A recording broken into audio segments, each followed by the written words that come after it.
Before we get started, I wanted to say thank you to everyone who's been supportive, who's viewed these videos, who shared it, who comment.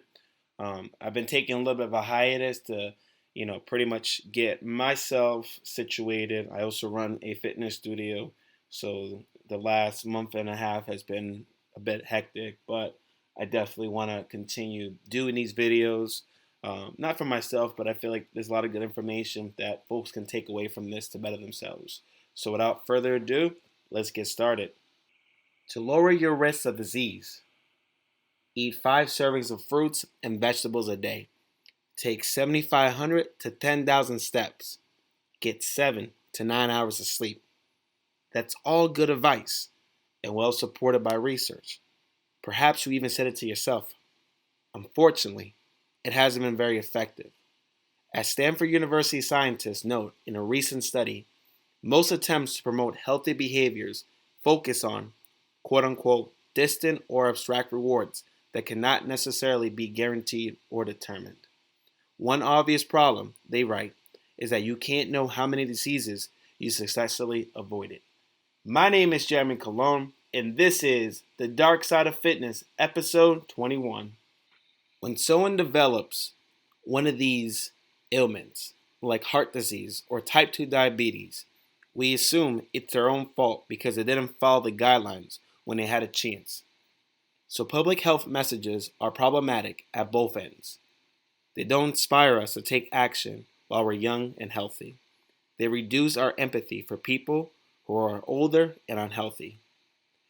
The authors conducted 3 experiments to see if there's a better way. What the studies found. Study number 1. Do mindsets about exercise and diet predict those behaviors? The researchers started with the most fundamental question. Does the fact someone enjoys exercising or eating healthy foods make them more likely to do those things compared to someone who only does them because they've been told they should? What I mean by healthy foods is the questionnaire listed 9 types of healthy foods. Some were nutrient dense, like whole grains and fruits and vegetables, but most were included because they lack unhealthy ingredients. Among them, foods categorized as low calorie, low carb, low fat, low sodium, and low sugar. The other 2 categories, natural and unprocessed, and nutritionally balanced, could fit either or both definitions of healthy. To find the answers, they recruited 536 men and women between 25 and 86 years old, with a mix of ethnicities and socioeconomic levels. You probably won't be surprised that the people who had the most positive mindset about exercise and healthy eating also reported doing more of these things than participants with more negative views. 2 interesting findings. Those who reported a positive attitude about exercise also reported eating more healthy food.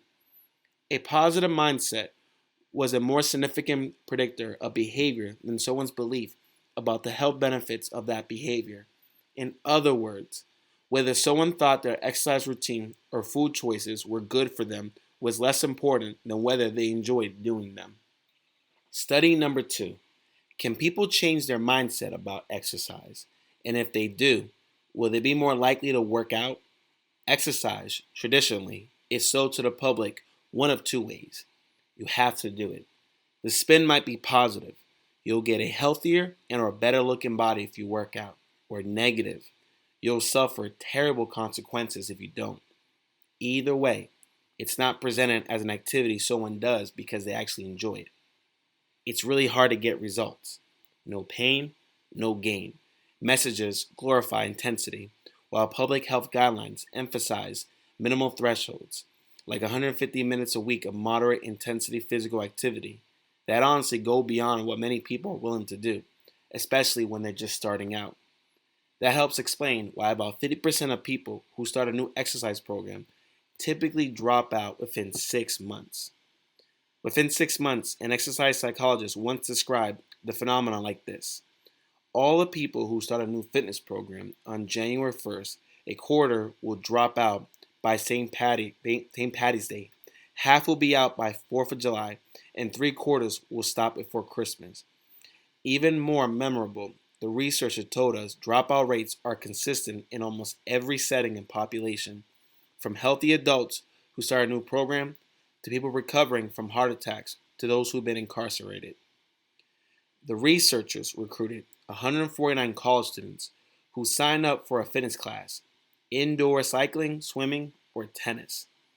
Half were assigned to take a version of the class that emphasized the appeal of physical activity, doing something you enjoy, working out with friends, while half went to a class that focused on the health aspects, preventing future problems by following official guidelines for aerobic exercise and strength training. At the end of the 7-week experiment, 114 students completed the survey question to see if their mindset about exercise had shifted. Among the findings, participants in the health-focused classes were 3 times more likely to ghost the researchers and not complete the survey. Participants in the appeal-focused classes had higher attendance and said they were more likely to enroll in another fitness class in the next academic term. More importantly, those in the appeal-focused group had a significantly more positive view of exercise after 7 weeks. There were no shift in mindset among those whose classes focus on health benefits. Study number 3. Can people change their mindset about healthy eating? And if they do, will they be more likely to choose healthy foods? The researchers recruited 140 middle school students who enrolled in a class called Mind, Body, Food, and You, which is part of a youth education program in California.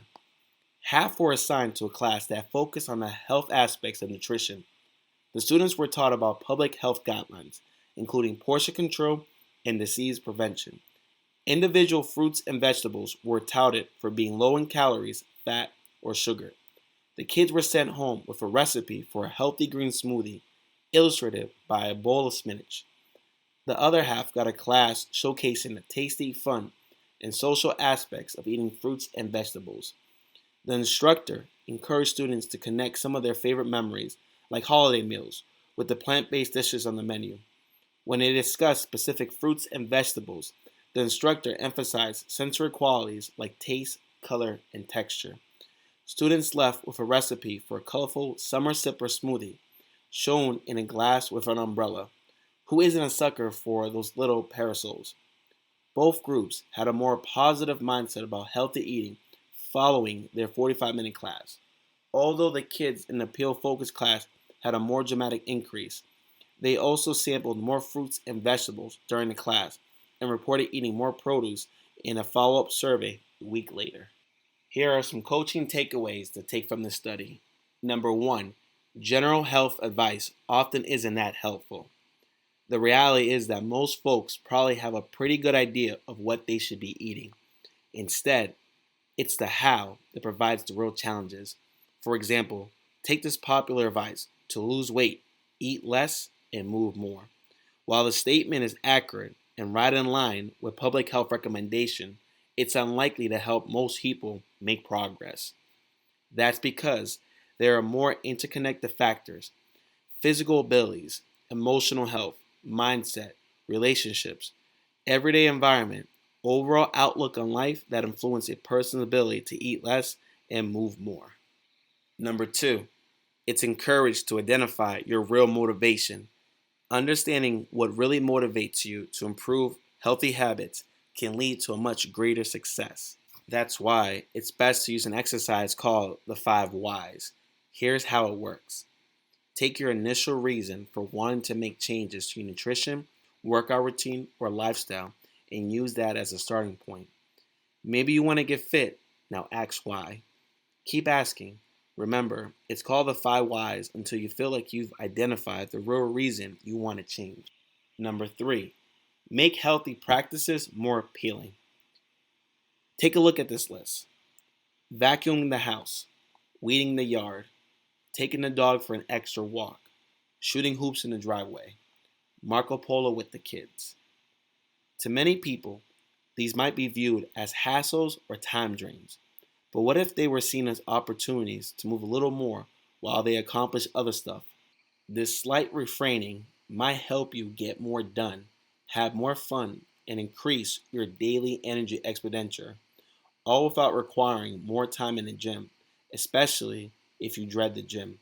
For instance, say a person likes to garden or shoot hoops, but feels like they don't have time for it. It's best to reframe it as a legit exercise. It then becomes a 2-for-1 activity, which is what some people need to better justify making time for self-care. This also works for activities people hate. Take household chores.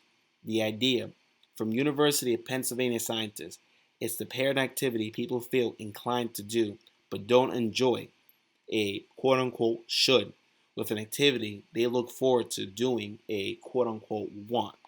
Example, if someone saves their favorite podcast, which is a want, for when they vacuum, which is a should, but also reframes it as exercise, which is another should, they accomplish 2 shoulds at once and get their want too. Same with someone who hates to cook, which is a should, but loves a good murder mystery, which is a want. It's best to be reminded that meal prep gives you a perfect opportunity to get lost in an audiobook while improving your diet, which is a should. This is called a win, win, and win. I want to say thank you to those who've been watching these videos. I appreciate your support. As always, please like, subscribe, and share this with anybody who could benefit from this information. Until then, see you on the next video. Take care.